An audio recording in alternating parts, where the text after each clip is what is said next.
For most of us, this is what anxiety feels like. Overwhelming, feeling of going crazy, feeling you're in grave danger, dizziness, sweating, shorts of breath, might pass out, and all you want to do is run.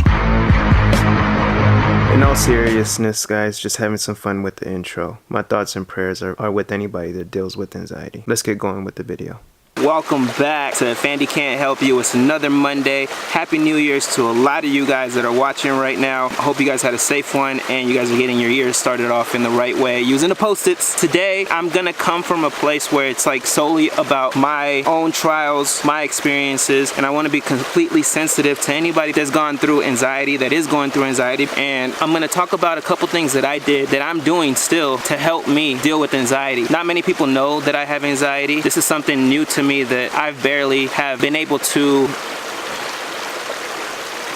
I've only recently been able to have enough humility to tell myself that this is something that I really deal with. I haven't been dealing with it the right way for years. Recently, I just came to terms with the fact that I had anxiety. I've never been diagnosed, so I've never gone to the doctor. Nobody's ever told me, so this is just me through my own findings. So you gotta be very careful on what you read. And I wanna make sure I get this clear and out the way. Something that I failed to do for years is push through my anxiety and not deal with it. And that was the wrong thing to do. I wasn't doing myself a favor. I wasn't doing my loved ones a favor. It just caused for a lot of stress in my life. On a day-to-day, I would wake up and I would automatically start thinking of things that I need to do, scenarios that are completely out of my control, and it would just run my mind. And this is something that I dealt with for so many years. Do yourself a favor, the same way that I did myself a favor. Don't put it aside. There's no reason to say tomorrow's another day. And I know that it's hard because it was so hard for me, but the moment that you do, you will feel so much freedom, I promise you guys.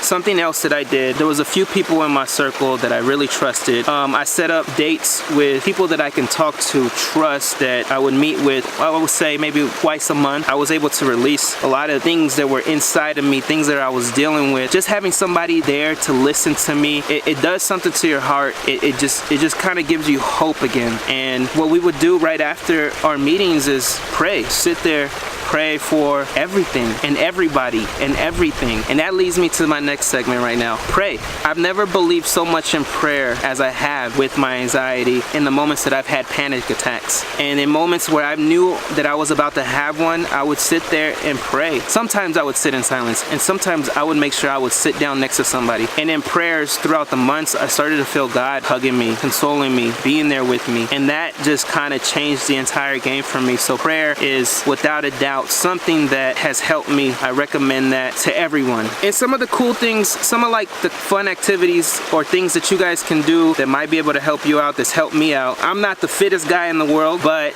going to the gym, spending 30 minutes to an hour, maybe on treadmill, lifting weights, playing basketball, kind of released a lot of things in my head. That was sort of a release for me. I would put the headphones on. Sometimes I would listen to soothing music. I would listen to podcasts. I would listen to my pastor at my church, Michael Todd, another pastor, Stephen Furtick, and I would just listen to the word of God. And then the other thing is my wife actually told me about acupuncture, and I did acupuncture for about, I want to say 10 weeks. I want to be real with the acupuncture because the first like 2 to 3 weeks, I really didn't feel much. I didn't feel a difference, but I knew that I had to be consistent. So I went back week after week after week. I started feeling better. I was sleeping better. My mind wasn't racing as much. I wasn't getting panic attacks. I recommend acupuncture, but I want to make sure I let you guys know that you have to be consistent with it and you have to see it through. It won't work if you just go once or twice. And one last thing about activities, I love taking pictures. I love doing videos. So I found a hobby that kind of take my mind away from the things of the world. And that is something that I encourage all you guys to do. Whatever your hobby may be, just focus on that. Maybe 2 to 3 times a week. Set time aside for yourself. You have to take care of yourself before you take care of others. And you can't take care of others unless you take care of yourself. And that's kind of how I deal with anxiety. As you can tell right now, I'm in the forest. I did just go on a hike. Doing things like this, just being out in nature, helped me so much. That's what I do. I'm still doing it. I still deal with anxiety, but now I know how to control it, because there's a lot of things that I'm not able to control. There are some things that I'm able to control, and the rest I pray and I leave it up to God. Much love to you guys. Thank you guys for watching, and subscribe to the channel if you guys are enjoying these videos. I'm gonna put one out every single Monday. I pray for you guys. If Andy can't help you,